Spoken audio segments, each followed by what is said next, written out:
Hello, welcome to another Touchy Gooners podcast. It's your boy Dan Koogs on hosting duty. We got a packed house today, man. Packed house. Got Doc Lee, we've got German Deezy, we've got the man LDN_ Shabs. We got SB Carbaholic. Yeah, how you man all doing? Full pod, full house today. I'm in pain. Crisis meeting. I'm in pain. I'm in severe pain. Hey. Why? We don't have the capacity. Why? This is business. Hey, man, The business is shit. It's been a long week, man. It's been a long week. It's been, I think, 76 days since the end of the Premier League season. We were up Friday Night Football live and direct, and our team just came to disgrace us. But before we get into all of that, there's plenty to talk about here, plenty to digest. Just some small housekeeping. Touchline Fracas live show this Sunday, 22nd. The tickets are out. They're going to be in the description of this video. They're going to be on TouchyGooners. They're going to be on Touchline Fracas, the link at shubs.com. So make sure you get down there. We're going to be watching the Arsenal-Chelsea game. You know, hopefully we're going to be bowing on some Chelsea man's head tops. But if you want to come bow on our head tops, then make sure you're there. Live and direct. There's going to be a free drink as part of the ticket. There's going to be food there. And obviously we're gonna be able to the real gist about Arsenal, you know. So if there's opinions that you want to talk with us about, discuss with us live and direct, make sure you get your ticket for that live show. Can I just say, as a disclaimer, like, I'm actually quite sensitive in person. So if anyone thinks they're going to bow on my head top, we'll have a problem and we'll probably fight on the day. So go and enjoy your burger and your chips and don't come near me after Chelsea beat us with no bows, because we'll actually have a problem. Because I'm touchy like that, literally Touchy Gooners for real. So don't come with that nonsense. Yeah, and Doc Leroy is a boxer as well, so you lot don't try it, man. Yeah. For real, he's probably going to be bellied up on the day as well, so you'll know who he is. Yeah. So, lads, first game of the season done. Brentford 2-0. Light work for them. Me and Lewis did the patron piece, and straight after the game, you got our reactions live and direct, unfiltered. So if you want to go and listen to that, make sure you subscribe to the Patreon. We're going to be doing the Chelsea post-match at some point as well, after the live show, obviously. But I've given my opinion on that game. But you four, we've not really heard from you. I know Shabs, probably best to start with you, because I think you didn't watch it live. You watched it after knowing the result. Emotions weren't really there when you were watching it. So it would be good to hear your thoughts about that game. Obviously, the initial lineup, then how you feel the game went. So we'll start with you. I mean, yeah, man, we had Jay last week. We had some of that cloth talk about Brentford, to be fair, and I chipped in with a few things about Brentford. My knowledge, you know, is there or thereabouts, and I think a few premonitions came true. I thought Shandon Baptiste was gonna start a play. I don't know. I don't quite know what happened there, but they didn't look like they needed him at all. They did the business. They dunked on us. You know, and I was impressed with them. I don't want to take no shine away from them. It's not that they didn't play well. I think they were better in every way. But for me, it really cemented and solidified how poor we were. And I just saw things like, I've been talking about this every week. We come on there. I've been on like 4 weeks in a row. You've been asking me about pre-season performances. I've been saying, listen, this is nothing to write home about. I've seen absolutely nothing from pre-season, yeah, that gives me any kind of hope or any kind of confidence.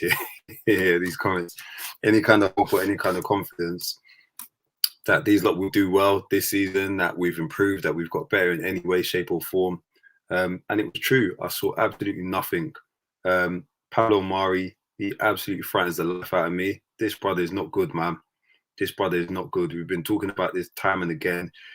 His dwelling on the ball is just ridiculous. Like, you know, the situations that he gets himself in because of a poor touch, or he tries to, you know, he's trying to do chops against Brentford players like within like 5-10 yards of his own box, and then like, you know, turns and then turns again and loses it. He's under duress.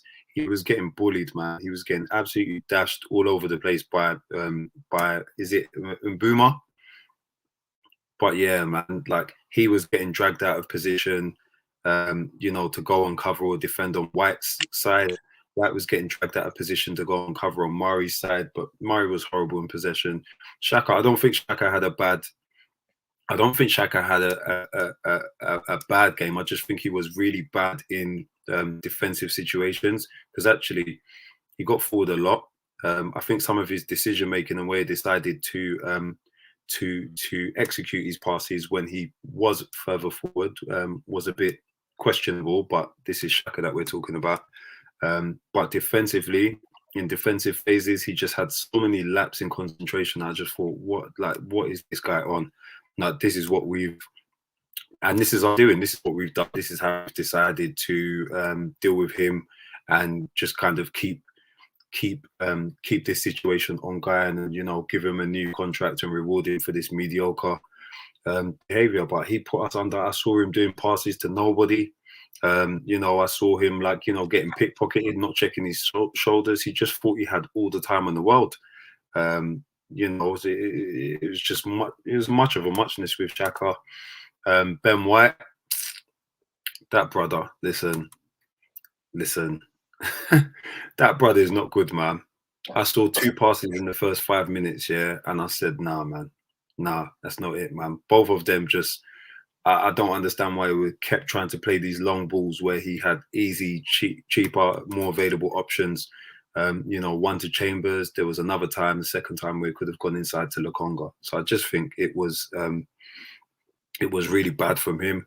I don't know what's going on with Aubameyang or Lacazette. I said I'm not going to come on here and talk about Aubameyang no more. That brother's done. I'm done with him. He's dead to me. I don't know what actually happened. Why they didn't make the game. I just think that's a very, very strange one for me. But yeah, man, and it's obvious. Like, all of the on-field problems just existed. We're supposed to have this set piece taker in there. How you get this long throw, and it just, you know, evades everyone, and Ben White allows it to bounce past him before he reacts like that. I don't understand. I said set piece taker. Sorry, this set piece coach.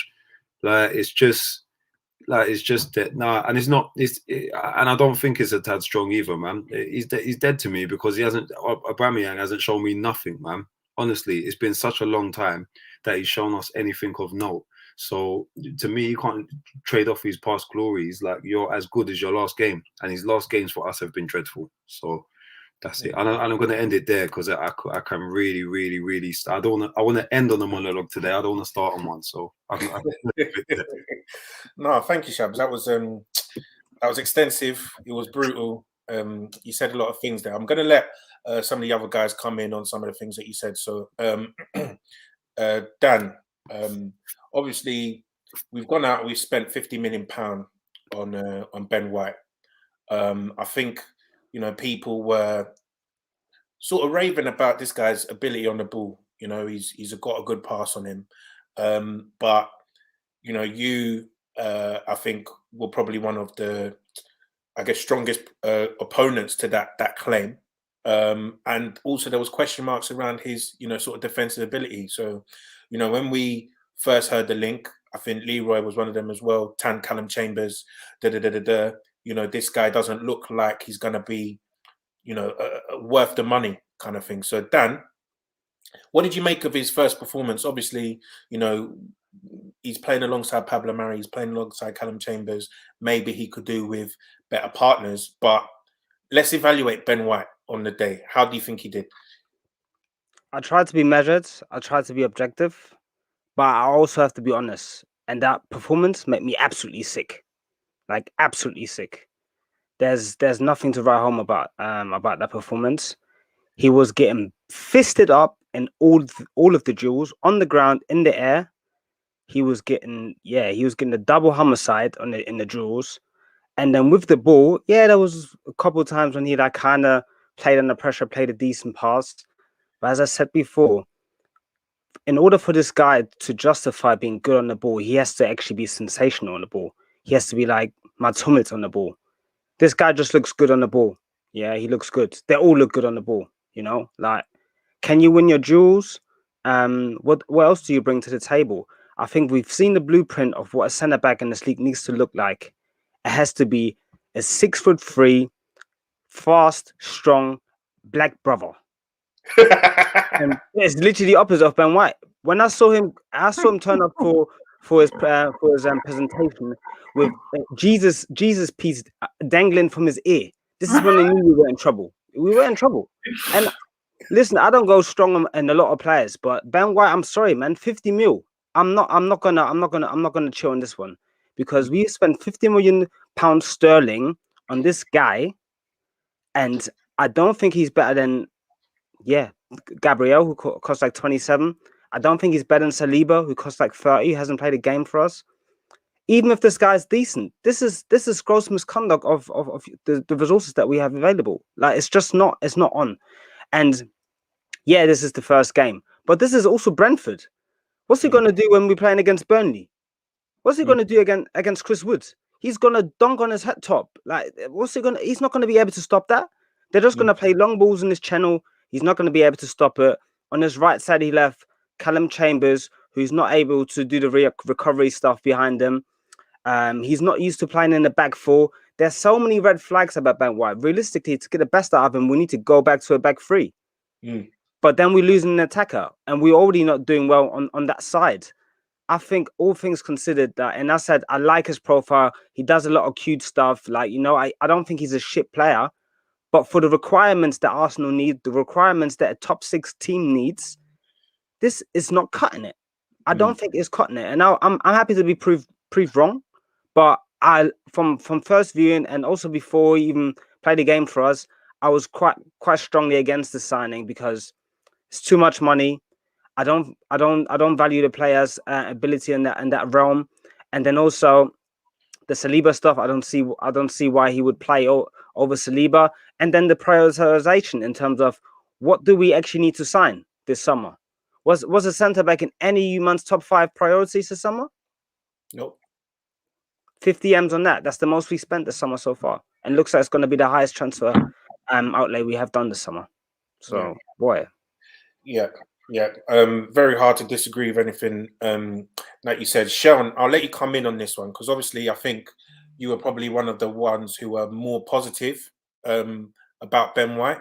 So I'll let you come and play devil's advocate a bit. I'm not going to say, oh yeah, you disagree with anything that Dan said, but I think we can let you come in and just settle us down a little bit about Ben White. I'll let you be the measured one. Benny or you, boo. But no. In all seriousness, yeah, I agree. I don't disagree with anything Shabs and German Dan have said. Like, I do. When we were linked, I said I do like the player, but I did also voice concerns at the time about his aerial duels, his ability to win aerial duels. And at the same time, also said, like, it should not be at the expense of Saliba, because at the end of the day, we spent 50 mil on a centre back. It's now totaling close to 150 mil in terms of how much we spent this transfer window, and we're no better for it. So for me, like I said, I would have rather Saliba had just stayed, and we utilised that 50 mil to, like, either a top class centre mid or some sort of top class forward, that the resources could have been used a lot better. So I think he'll be fine in the long term, but the question again is that the best utilisation of resources when we already had a £30 million centre back we've just sent on loan for a third time? So I feel, unless, Arteta's going to have a lot to answer for unless there's a significant improvement. So good luck to him. He's going to need it as well, especially in when he's been used to defending in the back three. So yeah, I think it's a bit of a worry, because that's Ivan Toney's first Premier League game ever in his career, and he basically had a jolly up. He posted on his Twitter account, thanks for the kickabout with the boys. Do you know what I mean? Just literally taking a piss. And you look at strikers that are sort of Premier League proven, ready. Dan, you mentioned Chris Wood, Ashley Barnes. You got Dominic Calvert-Lewin. You got Romelu Lukaku looking, fit and firing. So I'm very worried about a lot of these games that we're going to come and play this season, because on one side you got Ben White, can't win a header. And on the other side, you've got Pablo Mari, who can't move his feet as well. So even when you're talking about, these short, pacey guys, we're probably going to struggle with that as well. So it's not looking good. So let's move on to some of the other performances. Leroy. Hold on, go guys. Can I get a hello? Yeah, and we'll come to you. You man can see me. Hi, how you doing? Hands moving like Kanye. Are you good? Man are doing bad diplomacy. I'm wonderful. Let me shout out Olo as well. My chickens are coming home to roost. Olo, how you doing as well? Is Olo even there? I allow Olo anyway. Olo's finished. But yeah, like, what were you saying? What were you saying? All right, so let's get down to business. Yeah, big and serious. My man has now spent £200 million at Arsenal Football Club in 1 year. 200 million. And we are a far worse team than we were before he started spending the money. Yeah, that's a fact. You lot are being very nice about this Ben White guy, or Benjamin White as he likes to call himself. Yeah, let's be real. Will Ben White ever reach the levels of a Gary Cahill? Do you see anything to suggest he will reach that level of defender? Well, it's a tough one. Yeah, no. As a defender, I'm not sure, because Gary Cahill could win his headers. Man, there you go. 28%. Okay. I think 28%. £50 million. Yeah, Gary Cahill, 6'3", proper good and defender. could play. And he was a good ball player, and he cost what, £8 million? So yeah, Cahill could play. Yeah. Right. So first off the bat, that's terrible. Even when man says, "Oh, they think he'll be good in the long run," why? He's not going to get taller. You know, what's going to get better about him? I haven't watched him extensively. Don't get it twisted. But I've seen a bag of videos of him getting twisted up on the floor as well. So you're not good in the air. You don't look too clever on the floor, but you're good on the ball. The best I saw him play for Brighton is when I saw him play in midfield. And although he looked like a good defender that's playing in midfield, he didn't look like a midfielder. And I even said that in the main tier left group at the time. Yeah, it's shocking business. It's shocking business. There's no way he's worth 50 mil. He's never going to be worth 50 mil. And when Arteta gets fired and the next manager comes in, it's highly unlikely that the new manager fancies him. Because only a certain type of manager is going to fancy him. And then what do you do with him? Because no one's giving you anywhere near that money for him. Ever. But the problem is, well, has anyone seen this amazing centre back on the ball? Because I ain't seen it. No. All I've seen It was missing. For me, if you're going to be a centre back, that's that sort of rep for being good on the ball. You need to be breaking lines, going like dropping shoulders, going past people. Your passes have to be special. Like you can just straight bypass the midfield. Your pass is that good. This guy can play on the ball, and we lost him. We're losing you, brother. Everyone can play like that. Like in this day and age, it's not like it's the 90s where the defenders can't pass the ball. Like everyone's comfy on the ball, can drop a little diag here and there. Yeah, I think that's true, and I feel like as well, and the point that was made around his ball playing and how much of a difference that would make is that we saw plenty of games last season where David Luiz was playing and his ball playing made absolutely no difference to us winning matches. Do you get what I mean? And David Luiz is probably one of the best ball playing centre backs in the world. So I never really bought this argument that his of all time as well. So I never really bought the argument that his ball playing was going to be a massive difference maker for us, you know? Yeah, listen. If I'm going into Brighton with 50 mil, I'm coming out of Basuma and Dunk.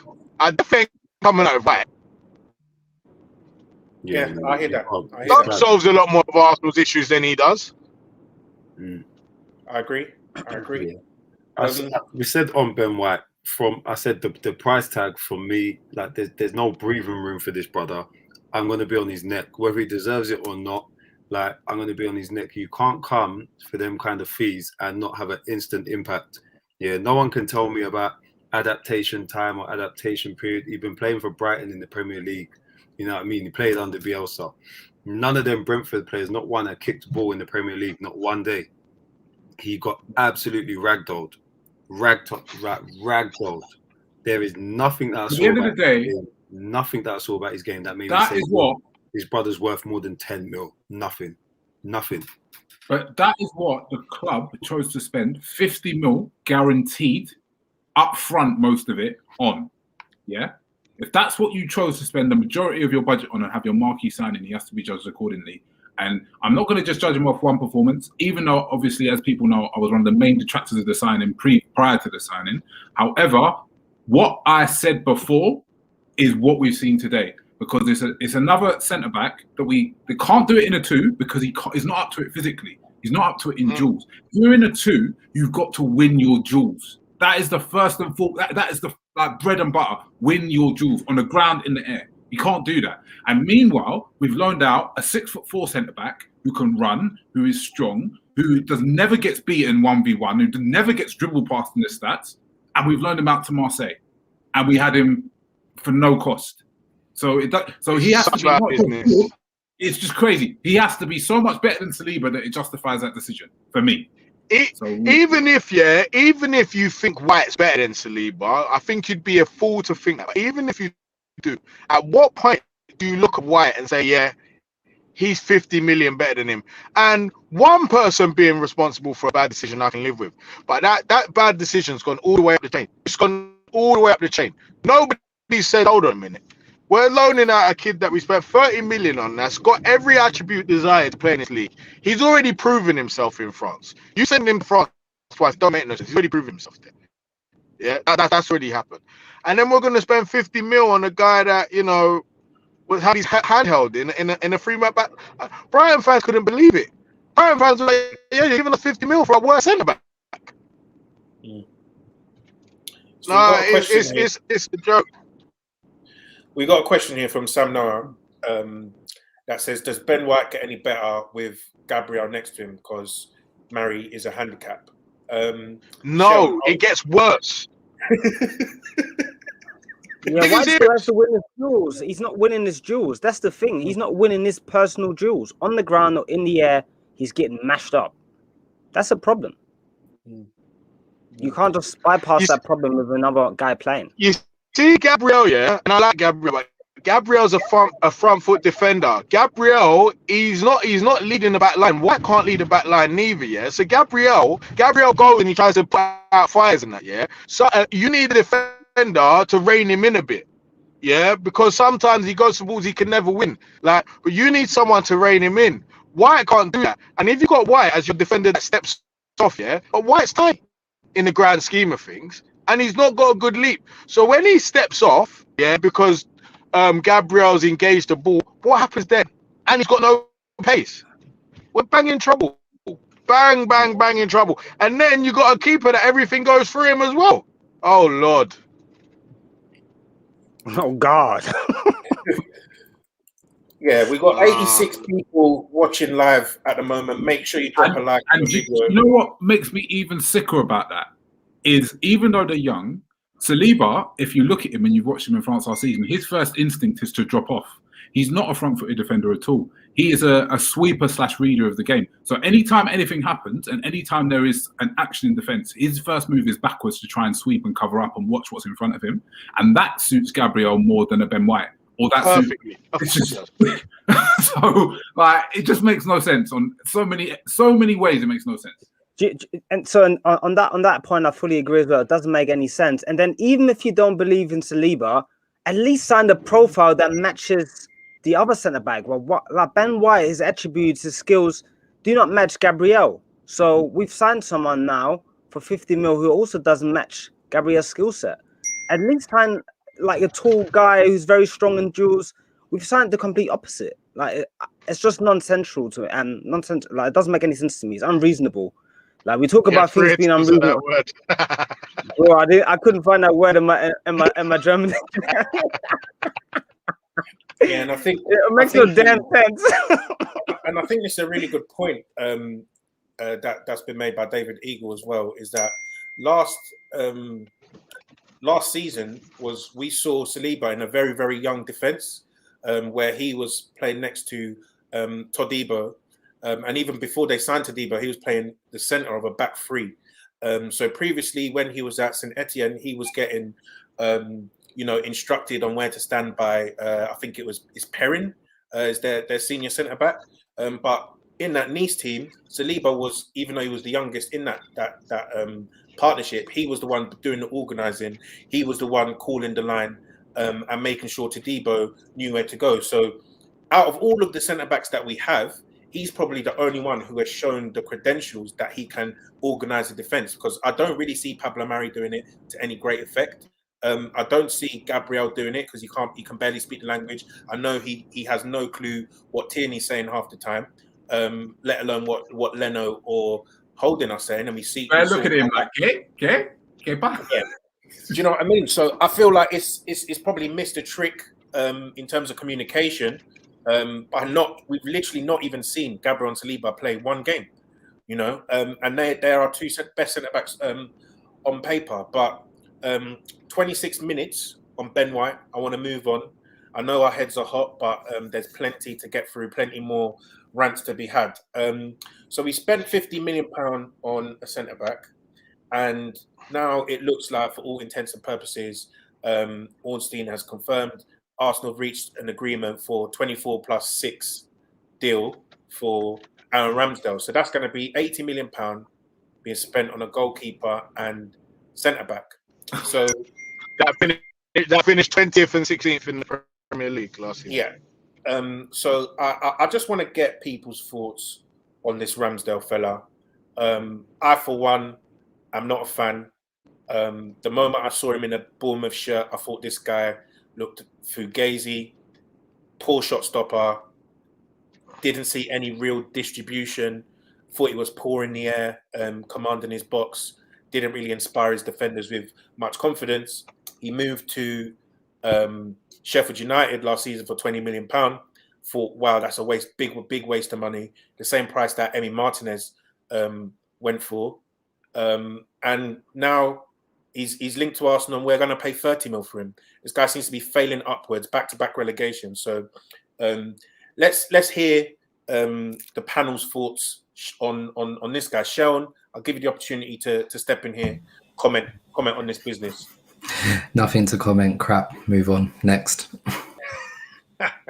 on a serious note, I don't really have anything to add. The 2 years, like I think people are saying that we're reacting to him being linked to Arsenal, but I've watched this keeper well before he was linked to Arsenal, and I've never been impressed by him. He doesn't command his area well. He's not good. Supposedly, according to The Athletic, his distribution is good, but every time I've watched him, it's not really impressed me. He's not a massive goalkeeper. He's around the same size as Leno, so he doesn't command his box well. He's not really a dominant presence. I've seen him make quite a couple errors leading to goal. So, for the fee, I think it's just outrageous. They said 24. Ornstein said 24 mil plus 6 mil in add-ons. He said the add-ons will come when he's officially Arsenal #1, which I think is absolutely, it's just insane. It really, really is insane. So I just think, and even if you wanted a homegrown goalkeeper, we don't even have to relitigate the Martinez situation. That one's gone. There are so many other homegrown goalkeepers. You could have tried for a Freddie Woodman. You could have tried for a Sam Johnston. You did not need to go and spend 30 million on Aaron Ramsdale. I think that is absolutely abhorrent. And I do not want to hear any excuses for Arteta about we couldn't get all the business done. This is how you've chosen to allocate your resources this window. As Anton has affirmed, you've come close to spending over 200 million in the space of just over a year at Arsenal. Do you know what I mean? You've been backed more than certain clubs that are not even in the Champions League. That are in the Champions League, I beg your pardon. Do you know what I mean? There are Champions League clubs that do not spend the same money Arsenal have just spent in the last year. Do you know what I mean? So with that amount of money, I saw, Chelsea fans were expecting Lampard to have a title challenge, and there are some people who are going to say Arteta hasn't been backed. He has been backed immeasurably. He has no excuse for me. So if I do not see significant, obviously I'm already, not a fan, but unless there's significant improvement, the fans at the ground will turn very toxic, maybe even as soon as Sunday, I beg your pardon, and he could be out. So yeah, there needs to be, put it this way, one thing I will say though, I don't like the people that are going on to Ramsdale's Instagram and abusing him, I think that's pretty much bang out of order. Even though I don't really like the brother, I'm not gonna, that's just jobless behaviour. So allow it.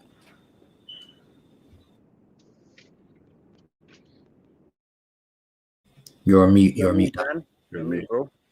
Yeah, I think that's all fair play, because I think Ant made the point earlier about Frank Lampard, right? And Frank Lampard, the first season he had a transfer ban. I know they added Pulisic into the squad, so let's give them that 60 mil. Then in the second summer they spent 200 mil. It was like 190 something million. And so they spent about 240 million total, 250 million total under Frank Lampard. And the narrative was, Chelsea need to be competing for the title. It wasn't top four will keep him in his job. It wasn't let's just get into Europe top six. And I say, if you look at our squad versus even someone like Leicester, someone like Spurs, if you add 150 million pounds of talent in one window, and then 250 million pounds of talent over two windows to either of those squads when Arteta took over, I don't think people would be, saying the same things that they are about Arsenal. They'd be lucky to come in the top six again. Do you know what I mean? So I think it's a real indictment on the manager that he's getting this amount of backing, and Do you people think there's are any possibility of us being in the top six? I don't think there is. I don't think there is, and that's my point. I don't think we have a chance in hell of making the top six. And I think that's the point, though, Ant, is that if this was any other manager, you wouldn't even be talking about top six. If you had a top manager in charge with the squad that we finished last year on, and you gave them 150 mil to spend however they wanted, say that was Conte, and you gave him 150 million with the squad that we finished last season with, even if Odegaard's on loan, he's not coming back. Where would people be saying is the minimum expectation? It wouldn't be sixth. It would be fourth. It would be third. It would be second. Conte in his first season, I don't know how much money he spent. I think it was like 110 million. I can check that on Transfer Market. It was 110 million. He went one game a week as well, and he put up 93 points. Is there a possibility of us putting up 93 points? No chance in hell. So, boy, it's a big indictment. I think big. What indictment. I just don't understand is this is the most ridiculous attempt at squad building I've ever seen. So if you're trying to improve and if you're trying to get better, you're trying to go from 8th to 4th or whatever. Why the fuck are you buying backups and increasing the floor of your team?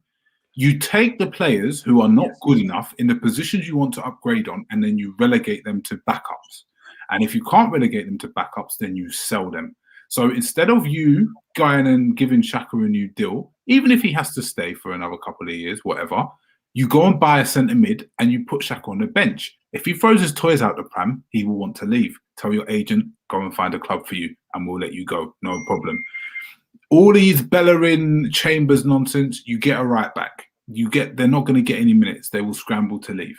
Lacazette is a player who wants to play football. You go and sign another striker in his place and he's getting 0 minutes, and you make it clear he's getting 0 minutes, he is going to want to leave.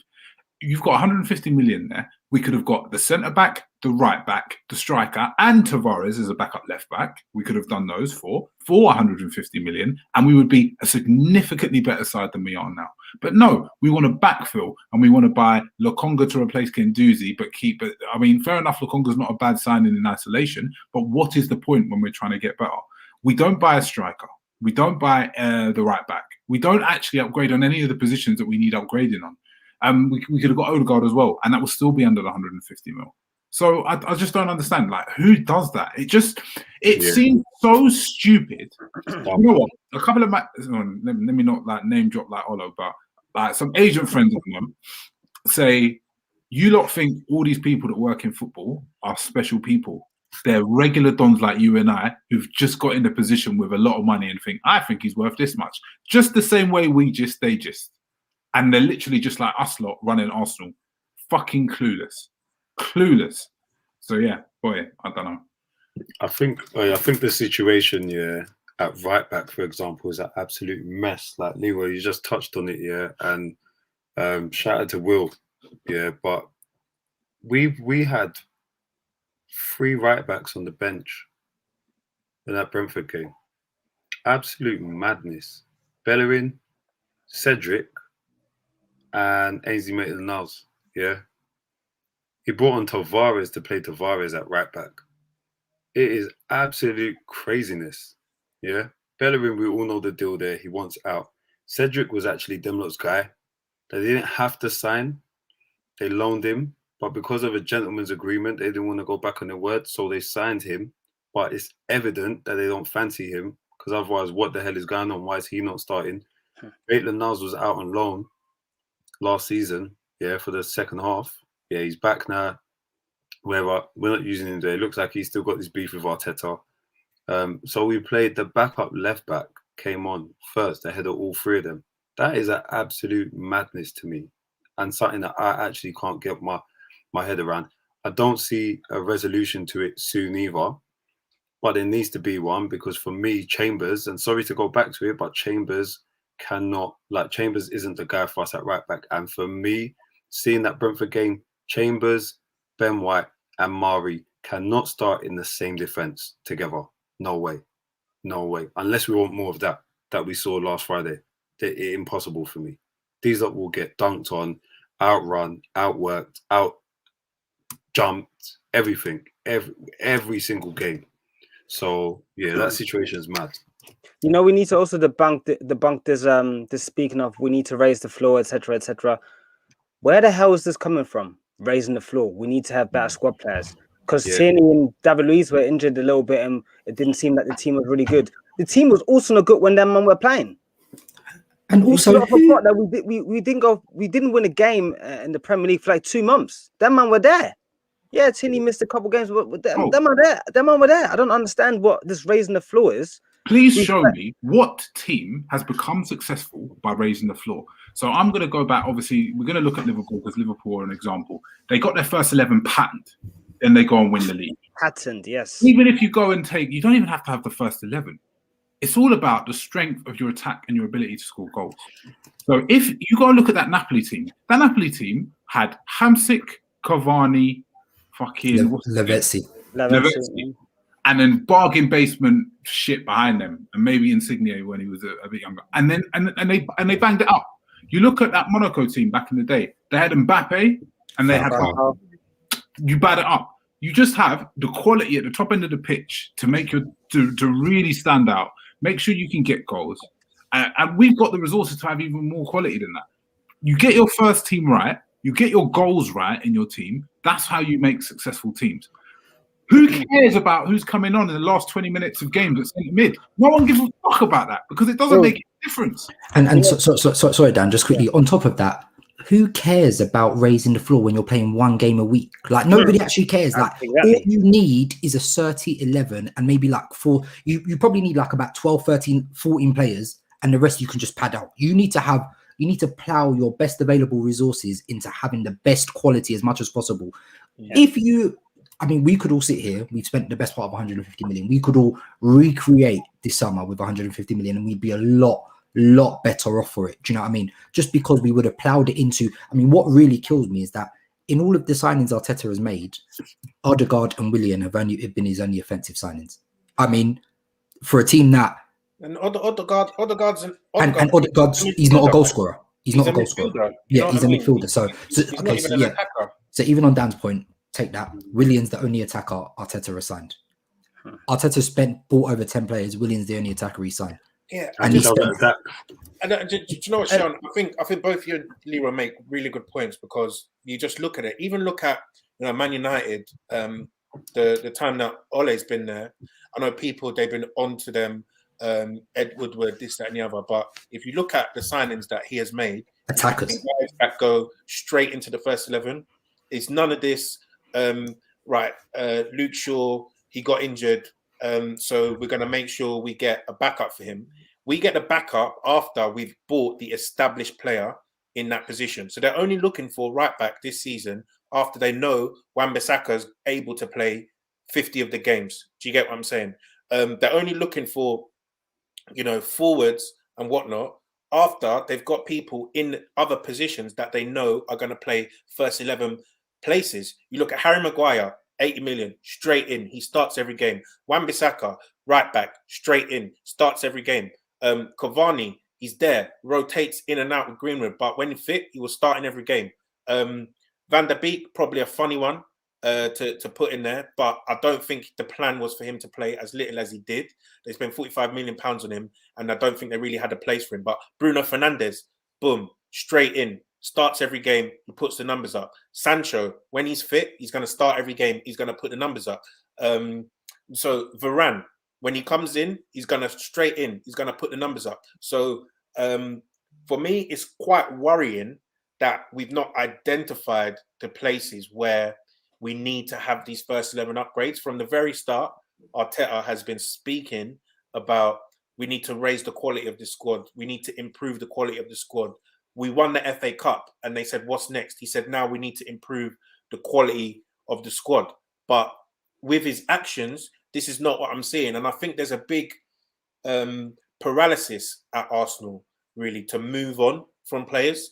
When we get offers for people, they're worried about, we're not going to get the right funds. We need to renew them. We need to, keep them here, this, that, and the other. Because what we've seen in the actions of this manager and Edu and whoever's involved in decision-making, the squad building, is that we have had opportunities to get a lot of these men out. And Yes. we have failed to take those opportunities. Maitland-Niles, he wanted to go from January. So you brought Cedric in, right? Cedric, you then signed Cedric to permanent. Why are you then convincing two more right backs to stay at the club? You need to move on. Bellerin wanted to leave as well. Convince him to stay. Xhaka wanted to leave. Convince him to stay. Rob Holding, he was out of the door. Convince him to stay. El Neni. This is someone who the club has been Like trying to get rid of. Ornstein said we rejected an offer from Roma, significant offer from Roma last summer. And they're I scared. don't know what are we rejecting it for? They're scared to take the leap. And now, obviously, Lacazette with 2 years left, he probably would have gone, I think. Now with 1 year left, is close now. It's close now. Now you're giving him the opportunity. Well, 1 year is not a long time, especially if he's earning 180k and he can get that 180k or even more on a free transfer. Do you get what I'm saying? So now you put yourself into this position where you can't get rid of people. We saw how hard it was to shift players last summer. Why would it be any easier after a whole year of no fans in the stadium?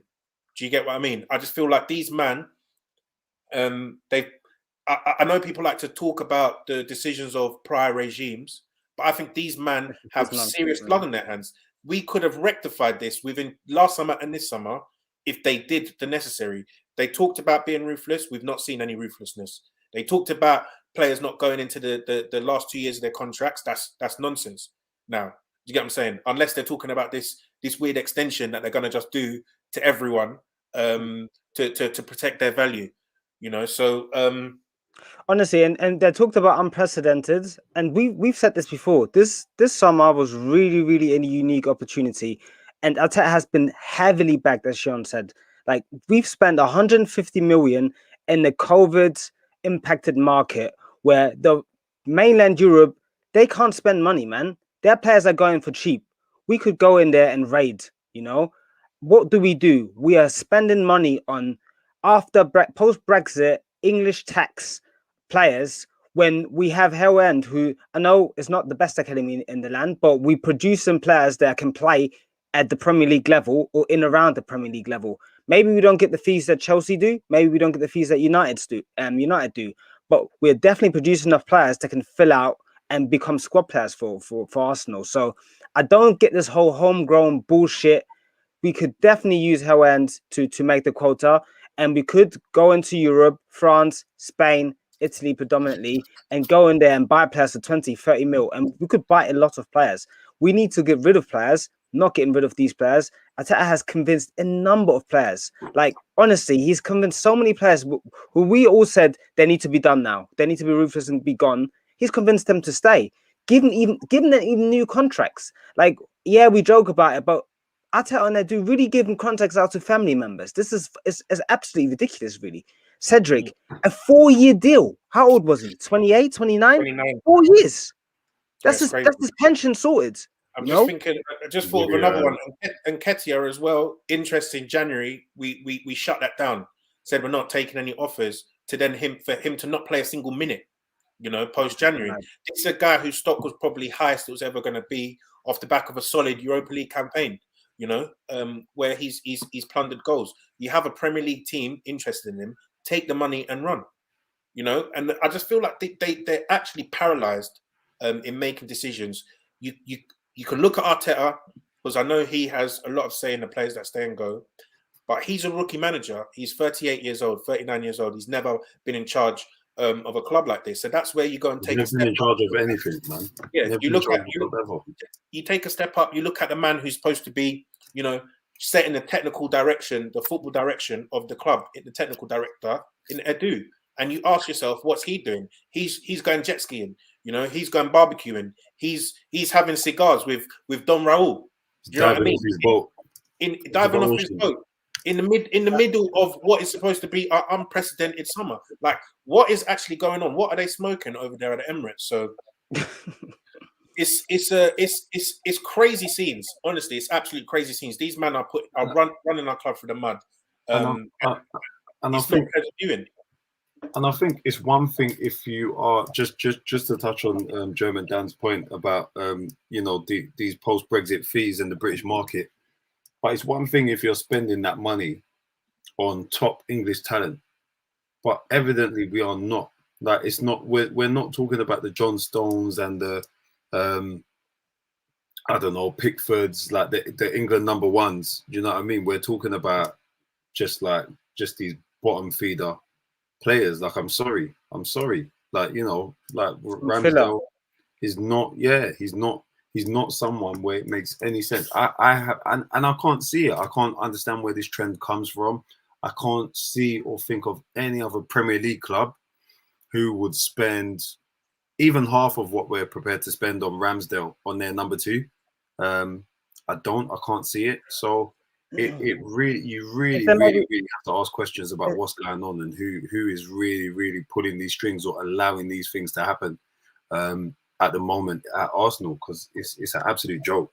Is there maybe something that we're not seeing? Because we are all very, very upset with most of the transfers that we've done. For me, the only signing that I really get behind, can get behind, is the Odegaard one. I think it's a good feeling for a good player, but we need way more, in my opinion. But the rest, even the Congo, man, I like it, but it's like, do we really have to spend 70 million on a Guendouzi replacement when we just got rid of one? You know, we got rid of 2 players, Saliba and Guendouzi, replaced them with about 60, 70 million, and fees, and not sure 100% that these players that we bought instead of these players are better than them. So no, I've got no issue with Lokonga. I don't. I think Guendouzi, we know there was an attitude issue there, but actually the player himself, the quality, I don't think that there was an issue about his quality. So for me, I think Lokonga statistically, the Congo is not moving the needle. I need signings that move the needle. I hear that. Let me give you this scenario. Yeah, let me give you this scenario. Scenario is you keep one of Torreira or Guendouzi in your team. Either one of them you can pick, right? And you play them, and they take up a non-homegrown spot in your team, and they're going to be your backup centre mid. Yeah, and then you have 17 rising to 20 million in your budget to go and spend elsewhere. Or you can sign Lokonga and let one of them go, and let them both go. Do you get what I'm saying? What do you do in that scenario? Now, if I could, I would have used the money to spend on a different player and held one of them as a backup. Because I think that's what we're saying here. Because I think Lokonga's a good player. You know, yes, I think he's a good player. But you're looking at it, and I get it. It's one for the future. But in terms of right now, what we can do right now in this window, is that the best allocation of resources? I'm not sure. I know Torreira, Guendouzi, they've had their own personal issues with the management, so maybe it's not really one that could have been done. But, you know, looking at the squad building, these are things I think are valid questions to ask. I hear it. It's just from the perspective where German Dan, you said you can't get behind any of the side. I think I can get behind Odegaard. I can get behind that's the one I can get behind. Yeah, that's the I only can one. get behind Lukonga. The rest of them I've got issue with, because I say if we don't sign Lukonga, we probably don't let Willock go, but we're still very light on the group. We're still very light in midfield. That's an area of the pitch where we're light in. So you know, hypothetically, the Guendouzi situation or Torreira, but Torreira, God knows where he is, and Guendouzi's, you know, there's an attitude issue there. He's gone. So we've got El Neni.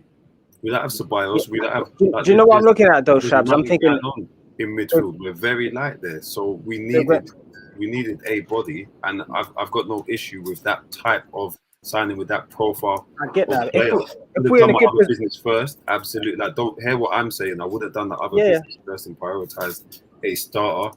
You know, and relegated Xhaka even to reserve, and then consider my options there. But I don't like the thinking though, because in the position we're in, we don't have space for Lukonga is a Europa League signing. That's a player that you sign who then plays in the Europa League. We are not in Europe. We need to sign players that are gonna push for the first team or play in the first team. So for me, I'm getting rid of Guendouzi. I'm trying to shift Torreira. I try to shift El Neni. Even if Xhaka extends, I'm buying Basuma, because that's the player that's going to push Xhaka out the first 11 potentially. And then you still have your backups that you can have. Like, you still can have Willock. You still can have Andy Metanals as the backups. We're only playing one game a week. We don't need that many CMs. We don't need 5 CMs. You know, we really only have to rely on 4 if we're being honest. So I don't really see, even Lukonga, even though I like him, in this situation, it is again the wrong allocation of resources. Given our circumstances, given the opportunity to actually push for the top 4 with only one game a week. Why are we spending that money on someone that is, it's a Europa League player essentially for at least a year? It's the lesser of two evils for me, man, because I don't want to see that. I get it. I don't want to see that on any brother again. It's a good way to talk about. I think there's two more topics I want to touch on before wrapping up. Obviously, Ramsdale isn't the only fee that we've agreed today. Dan's touched on it. Talk about Odegaard, right? Who we have now brought in. Looks like it's going to be around £30 million sterling. I think, Leroy, it would be good to hear your thoughts on what you think of this signing, because I think you're a big fan of his. I want to sort of get some elements of positivity out on this podcast. I know there's not much to be positive about, but let's hear how you think Odegaard might come in and improve us. I think Odegaard's a fantastic talent, and I think he's a really good player. I feel that he showed that in flashes, obviously before his injury, and he wasn't really the same after his injury. But I feel he's a high volume creator. He's fantastic technically, gives us good technical security. And obviously Arteta's alluded to this, and people have seen all the links and stuff. He talks, and he's a leader on the pitch, especially in the attacking sense, which is something that we need. He's got the final ball as well, which is really important. And his style of how he plays in terms of creativity and how he plays number 10 suits the players that we have, which is Aubameyang and Pepe. Because the style that Emile Smith-Rowe plays doesn't particularly suit them as much in terms of finding them and feeding them to create chances. So I feel that he'll fit in very nicely, and he also works very hard. Especially in this way that Arteta wants to play. I feel like he'll be fantastic in the 10 for us over a 38-game season. He's going to have ups and downs. He's 22, 23 years old. And I feel that it's a good signing for the future as well, because I feel like he's someone, again, who's going to get better and better and better. I think it's a no-brainer, and I feel like if Arteta goes, no problem. I feel like he's one of those kind of relatively universal players, particularly in a team like Arsenal, who doesn't have a lot of star quality, that most coaches will want to use him. Fair play. Seun, anything you wanted to add? You're on mute. Yeah, so obviously I said at the time he wasn't my first choice preference, but that there are a couple things like, I do feel we need a high volume chance creator. So the type of 10 he is, I think he can, and we saw it towards the back end of last season anyway, him and ESR don't impact each other at all. You know, they can dovetail well because ESR is the type who drifts to create overloads and combines, whereas obviously Odegaard is more of a classical 10 who likes to occupy central zones and he likes to thread a lot of through balls in behind, whether that's straight through to the striker or in behind the fullback. And I think, as Leroy alluded to, that suits, you know, the forwards who want to attack space. And that's always, you know, Aubameyang and Pepe. So, and I think that there was a couple towards the end of the season where, you know, Odegaard got a couple. There was one he got at home to Brighton where he fed through, Pepe ran onto it and Pepe finished. Then there was the one, you know, away to Palace where it was a sort of Ozil type ball across and, you know, Martinelli anticipated. So I think, yeah, sorry, we mentioned Ober and Pepe. I think Martinelli's another type who will probably benefit as he likes to attack space as well. So, you know, we need to diversify our way of attacking as a team because obviously at the moment, you know, I think everyone knows it's going to come through Tierney. So if we have, you know, Odegaard, who likes to drift to the right half space. You know, ESR can drift to the left half space to combine with Tierney, as we saw against Tottenham. So it's about just making ourselves more of a direct threat as a team. Obviously, I also said part of the reason he wasn't my first choice was because I feel like he needs to be more productive. So that's where I'll be looking for more of an uplift from him this season.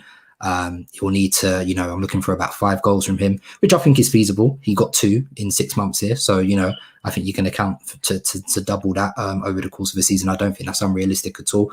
But yeah, I think we need, you know, obviously assists, I said 10, but obviously that's hard to quantify. It's based on the forwards finishing, the chances you create. So I'll just need him to create at a high volume. So hopefully we see that level of consistency. Obviously he's still young as well. So, but I think it's generally, I'm not upset. I think, you know, we've complained about a lot of signings, but I think we can all probably get behind and agree that Odegaard is a very, very good signing. I know obviously a lot of people did prefer Maddison, and myself, I was included on that, but 70 million for Maddison is a lot of money, and you've got Odegaard for over cheaper by half of that. And, you know, some of the statistics that they did comparatively actually fared well in Odegaard's favour in terms of creativity, but obviously we'll need to see him improve his output. So that's the kind of main thing for me. But overall conclusion, I'm happy with the signing. I'm not unhappy with that one at all, especially at that price. Yeah. Fair play. Done. Shabs, anything you wanted to add? For me, I don't want the club to make the same mistake with Odegaard that they did with Ozil. Odegaard, again, like, you know, he's a quite a similar number 10 for me. You know, he's good at finding space in those central zones, in those internal spaces, higher up the field. I think that we really need midfielders and players who can find him in space and get the ball into him quick. We know that Arsenal don't play like that. We know that we really struggle to play like that. There are a few players who can really speed up the tempo. I think Partey is one of those players who can find Odegaard. I think Emile Smith-Rowe can do so and can link in with him well. But other than that, I'm yet to see it in terms of our midfield. So, you know, I think he's a fantastic signing. I think the boy can do fantastic things for us, but we have to play in a way which really, you know, is designed to get the best out of him. And for me, that's on the coach. You know, Arteta's been here for a very long time now. He needs to start finding solutions. So we need to start seeing a different type of football, especially attacking football. So fantastic signing, but I'm not expecting it to change our fortunes just yet. You know, I think it's one of the few things that need to happen for me before I can really get behind it. Because I think, you know, there is also that risk, and this is where I'm being measured, of the club and this style of football turning Odegaard into a bum. You know, he's not the type of player who can grab a game by a scruff of his neck. You know, I think we saw it a little bit in the West Ham game where he just said, "All right, cool, I'm gonna take the game." But other than that, there weren't very many games where there were games where he done good stuff. His quality is evident, but there weren't games where, and it's not his playing style, where he says, "All right, I'm gonna go and get this game and take it to the opposition. I'm gonna go out there on my own and try to make things happen, try to be the spark, try to be the catalyst." So I don't know, man. I don't know. I do think there were glimpses from Odegaard over the course of the season. I think he was really sort of ramping up going into that international break, then it seemed that he got injured, and then that Liverpool game, they basically pammed him to dust after he got that ankle injury. So I don't want to be too down on him because I think we all recognise that this guy has got some obvious quality.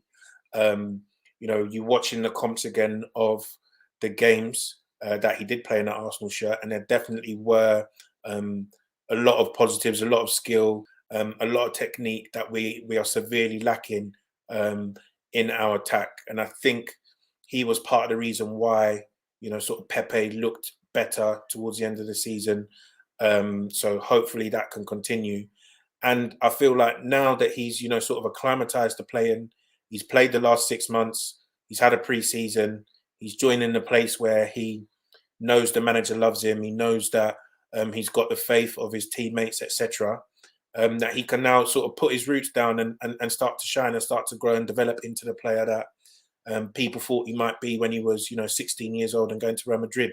So he definitely wouldn't have been my first choice, but he probably would have been my first choice back in January. So I'm going to trust myself, or the old me, that I had good talent ID and feel like he can still come in here and do the business. So the last topic that I want to touch on is obviously outgoings, right? And I think we'll just quickly go down the list, and you man tell me whether you think they're going to end up going, staying, and when we say going, whether you think that's going to be permanent or a loan, and then whether you think they're going to stay at the club, because there's a long list. Yeah, so I'm going to start with this guy who has been basically on holidays just for months and months. Didn't join the club back in pre-season, taking photos and posting photos of him in a theme park in the middle of Arsenal matches. Lucas Torreira. So he had a terrible year last year. I think he played less than like 500 minutes. I think he played less football than Reece Nelson last season, which is a bit of a joke. But I don't really know where he is. He's in Spain somewhere. So Leroy, I'll start with you. Do you think he's going to go or stay? And if he goes, do you think it's going to be permanent or a loan? I think he'll go on loan. I don't think the clubs that would buy him can really afford him at the moment. They ain't got no peas, and we're really backed into a corner because it's basically impossible that he gets reintegrated into the team as long as Arteta's manager. So yeah, it's what it is. And I think he's a good player, and I feel like he'll do a hell of a lot better of a job than El Neni, and I feel that he can contribute to the first team. But when does his contract expire? 2 years. 2 years. So 2023. Okay, so next year will be the last. He'll have 1 year left on his deal, and then we'll give him a deal to protect his value. We're down bad, man. We're down horrendously. That brother ain't going nowhere, man. He's going to run his contract down. He's going to enjoy doing. He's absolutely taking the fucking piss, wherever way you want to think about it. But you know what? I don't even blame him. No, I actually respect it. You know, he's saying "fuck Arteta" with my whole chest. This brother done me dirty for no reason. Torreira is taking the piss right now, but I don't blame him. I'm not even mad at him. I'm not mad. He's taking the fucking piss. But cool, like good for you, brother. Yes, it's actually crazy if you just think about what's happening, because there's not really a reason for him to like. Where does this ever happen? You know. Bro, it's actually and it's not being highlighted anywhere. I was gonna say I don't understand why the journalists are not asking where the fuck Torreira is. Yeah, where is he? It's like they get thrown at the presser. They know better than to ask them questions. They'll get thrown at the presser. But yeah, man. Like again, this is another one. You know, that seems to be manufactured by Arteta, where there's just a hostile relationship. But you know, but no one's talking about that. Come on, man. Does anyone I agree. Loan like Leroy. I agree with that. Yeah, is everyone saying loan? Loan, late. Late loan. Okay. Next one. Ainsley Maitland-Niles. Yeah. When's his deal up? Next season, isn't it?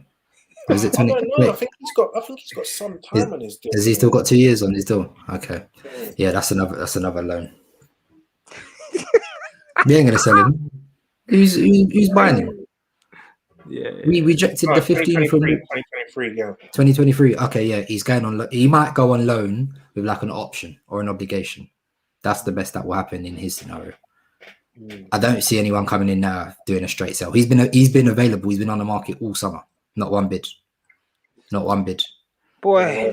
The thing is with that, I don't. Do we reckon Arsenal are putting a ridiculous price tag on him though?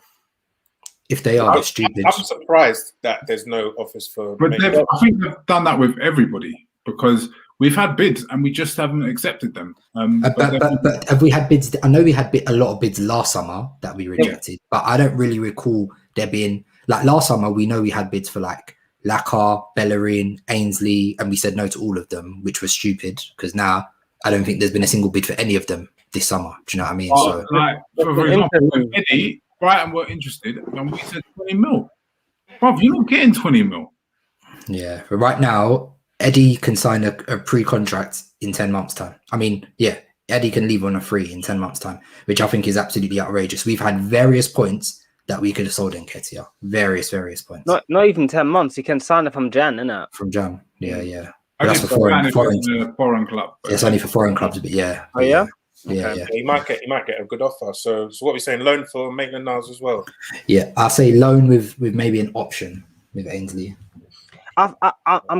I think Ainsley might go on a permanent because I think there's gonna be more movement in the Premier League, and there was a bit of interest in him. I think his price tag might have scared the likes of Southampton, Brighton, and Leicester off. But if there's late movement and they might lose some of their players, they might come back in for him. So I'm gonna be optimistic and say Maitland-Niles is gonna leave on a permanent transfer, and we know he wants to leave. So yeah. I think Southampton's potentially a shot. I think they just bagged the belly for Danjuma, innit? So they've got some cash. So that was Bournemouth, bro. Oh, it was. It was Bournemouth. What am I thinking? Bournemouth different. But that might tell But they got Danny Ings cash, haven't they? Danny Ings cash. They got Danny Ings cash. Yeah. They got the Danny Ings cash. Yeah, different coast. But yeah. I think Jonathan's right. I think there's a potential with Ainsley that if there's some movement in the British market, it could happen. It could happen. Yeah, fair play. Next one, Hector Bellerin, willing to take a pay cut to leave Arsenal. He's actually begging to leave. He's going. Do you know what? I'm going to commend him for that. Because obviously, respect. Other men are here. They're willing to, sort of ride the bench, take the P's, and earn well. Bellerin, he's got his extracurricular activities, but clearly he's still focused on his football. He wants to go out and play somewhere, get into that Spain squad. Apparently, I mean, I'm not going to comment on the likelihood of that, but I respect him, for trying and thinking that it's possible. That's a good mentality to have. So. He's been offered a contract as well. Everyone's getting contracts for whatever. Everyone's getting contracts. But I've had the mate rates. And the thing is, I think he was linked to Villarreal. I know they said his agent was in Spain, scouring these clubs, see if he can get an offer. And Villarreal, they've gone out and spent 25 M's on someone today. So I'm looking at this and I'm saying this guy's willing to take a pay cut to join any club. And they didn't want to pay the price. So either Arsenal have slapped a stupid fee on his head, or they're just not rating man. So what do we think here? Loan, late loan, or permanent deal? I don't think he's going anywhere. I can't lie to you. He's not going to place. I mean, he's going nowhere. But because Inter Milan was the major link here, and their man went and spent 13 million euros on Dumfries, bro. He's not. I don't think he's going anywhere. Actually, I don't see who's coming in to bid for him. This one is probably the one that annoys me the most because I don't see why we were rejecting 25 mil from PSG last summer. I actually don't see why we were rejecting that money. No, that was PSG didn't want to put the money down. They wanted him on loan option. Are you sure? I swear I saw an article. It wasn't a cash bid. It was not. I bet you. This year we asked again for 20 million plus for him, which is why Inter just went with Dumfries. We had a good Euros, so you know what, you man, fuck yourself and that. Yeah, I can see that. I can see that happening. I think we probably still ask for the 25. In all honesty, Stupid people, bro. whereas 15 M's, I will take that and run. To be honest, with Oh, Bellerin. all these man, I'll take 10 mil, 5 mil, 10 mil, like whatever. Like, Get them out. just give me a change. Like, that's it. Because we just need to get rid. So what? They're all earning big money as well. We reckon Bellerin stays. I think so, I think Bellerin will stay. I don't think he's going anywhere. I don't see who's going to pay for him. Might even get a new contract, as he said. They offered it. I feel like he might end up staying and signing a new contract. That is so peak. Right, this list, it doesn't get any shorter. Reece Nelson, back from the wilderness, thrust on to try and save the game against Brentford. He's going on loan to Palace, and he's going to get extended contract for a year. Yeah. He's non-existent value like every other player. Protect the value for players that we can't sell for peanuts. All right, cool. End up spending more money on them in the long run as well. But how crazy is it that he was actually our second sub on the weekend? Like, I know you're missing players, but is that not madness? After he literally couldn't buy a minute last year. He wasn't even getting in squads. First game of the season, second sub, come save the game. I think it's desperation, but I think it. To be fair though, is it Shabs? Because he willingly left Willian at home.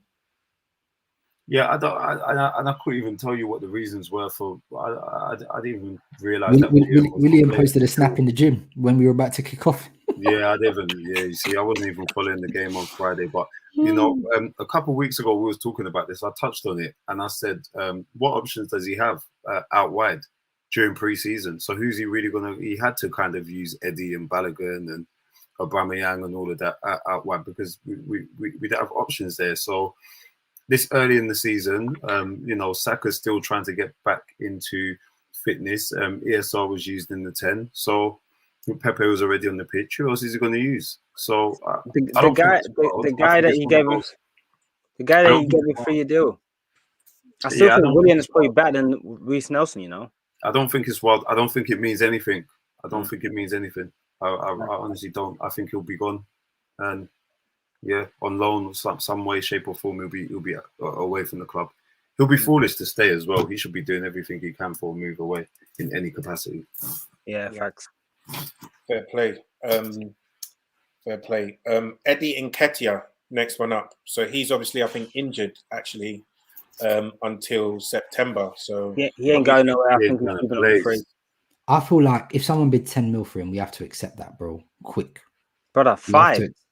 We have to accept, bro. Imagine we could have got maybe 20 mil from West Ham for Eddie and Jan. We could have maybe got that, bro, or close to that. Yeah, now 15 plus 5, I think. Yeah, we could have got I don't think we're getting anything for Eddie. How is he going? He's injured. I mean, to be fair, that's not going to stop him because you can still pass a medical injured. So if someone really wanted him, they could bid for him in it. But I don't see who's going to bid. I struggle to see where he would go. I think he's going to wait. Brighton are apparently looking at Edward as well. They haven't signed, but yeah, he wants too high wages apparently. So Edward, okay. They don't want to offer him that. I mean, Brighton seems an obvious choice for him.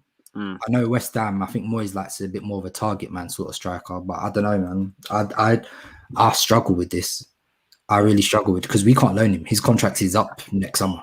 So it's an interesting one. I feel like last week of the season, a couple of these Prem teams might take a punt. Yeah, do you know what? I feel like, do you know what? I could even see him at like a Southampton. They just signed a striker. They got that Adam Armstrong. Yeah, they just signed Adam Armstrong in it. Okay, maybe they won't go for him. I could definitely see Brighton. I don't think Brighton can afford to go into the season without signing a striker. I think West Ham definitely wanted a striker. And they've been interested with him in the past because they'd wanted Tammy Abraham, and he's obviously gone to Roma as well. So maybe I can see.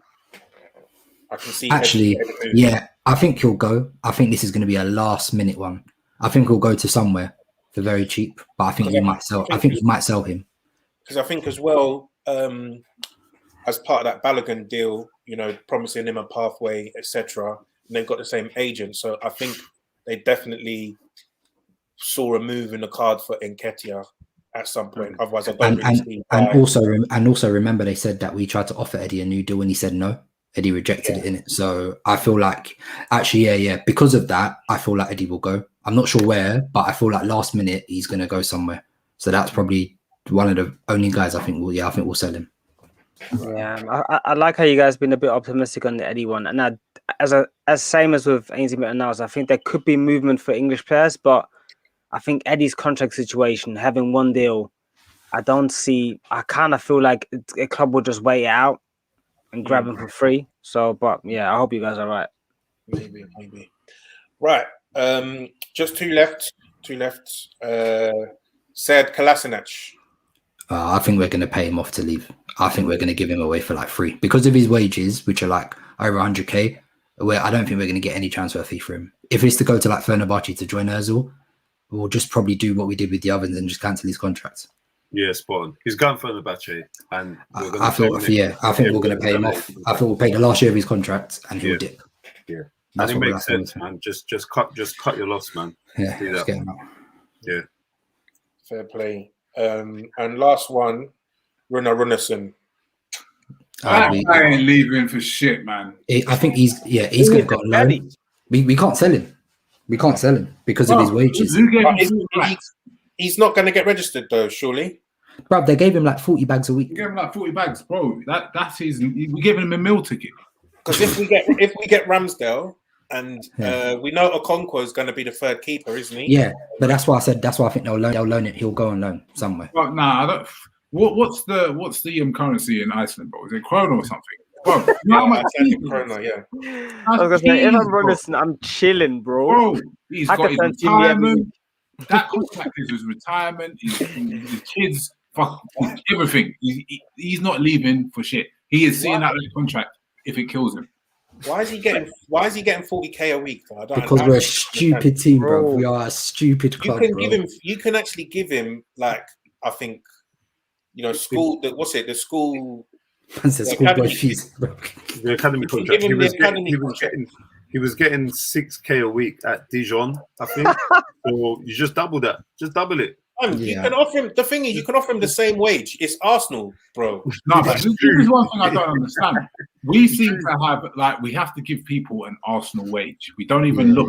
When you man go to an interview, one of the first questions they ask you if they want to give you the job, what's your salary? And you obviously lie and double it. But these man, we know what they're on. Like you could just say, look, you're on 6, yeah. If you want to move to us, we're Arsenal. You're gonna get the platform. Hold 15 and just stay there. But no, we're like. Our second choice goalkeeper gets 35 to 40, so we'll give you 40. Like, it don't make sense. It don't make no sense. Yeah, we're giving him the Arsenal living wage. Arsenal giving him London living wage. Bro, we're just charities. It's actually wild because that P is crazy, especially if he's on 6. What? I think you offer him 8 and say, big man, you're moving from Dijon to Arsenal. Like, get serious here. You'd be like, hold that. Oh, Runarsson hit the belly, Imagine earning 40k and having no pressure to perform. It's wild. A week. No. Sign me up, dog. No. But you actually need to deep it, bro. We went to Dijon and we didn't even buy their first choice goalkeeper, bro. We did their second choice. We're a stupid club, bro. And we gave them 1.5 mil. That's how much we spent. Yeah, it's crazy. Do you know what? That's only coach, man. As a club, we're not making it to heaven, bro. We're not making it to heaven, bro. All the dude knows is sweeten the pot. Oh, that's all he knows, man. Gotta sweeten the pot. That's all he knows. Just putting some extra racks and something that he does need to put no racks on, man. Fucking barbecue grill bitch. It's actually nasty what's going on at this club, man. Very nasty. But I think we're going to leave it there for this week. That was the crisis meeting. I don't know if we came up with any solutions, but we got to vent. And couple obvious solutions, though. Sorry, there's 2 very obvious solutions, but let me just heads need to roll, Shabs. Yeah, but let's get to Sunday. Let's talk about Sunday, and then they'll hear the obvious solutions there. Yeah, so we got better solutions for you, man. We're hoping that Lukaku doesn't finish us. Yeah, we're fingers crossed. He does have a good record against us. I think. But Lukaku against Pablo Mari is scary, bro. 2 goals in 15 though against Arsenal. Lukaku. That's Yeah, not, but bro, Wait, which Arsenal are we talking about? Because this Arsenal is not the Arsenal. yeah. I don't know what this shit is. They said Lukaku's coming for Ben White privilege. Yes.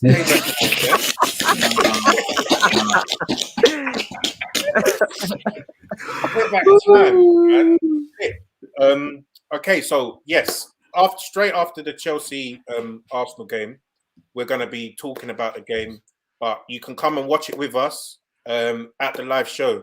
So all of the details is going to be on the Touchy Gooners Twitter account. Make sure you grab your ticket to that. This is not an event to be missed. Obviously, there's going to be jokes flying. There's going to get a free drink in the price, including the price of the ticket.